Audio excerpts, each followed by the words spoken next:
Sleutel tot herinnering, geskryf deur Klif van Dyk. As ek die wind kon bære, by ons intieme samesyn, in naaktheid van routrane, diskant opkoms van geleende tyd. Jy sal my weer vind, waar vere vreedsaam grondlangs fladder, by toegevoude doodloopspoor, waar vygiekinders dans. Jy smelt my hart in wind verwaai, en wie jy is as ons te doen, daar lê 'n sagte omgee diep binne my verhaal vir jou.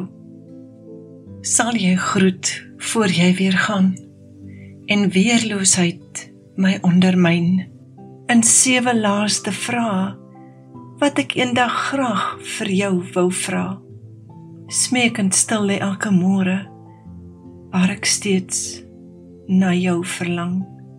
So stukkies van ons legkaartpas, was elke aanraak spesiaal.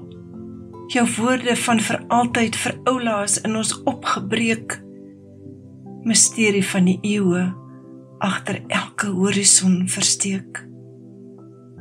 In eensaamheid van nagte, saam toe liefde net 'n troostwoord was. Daar loop 'n pad na wedersiens, waar pelgrims eendag vrede vind.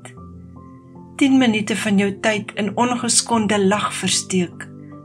Dalk sal jy my daar sien staan, waar vroeë gedagtes saam besin.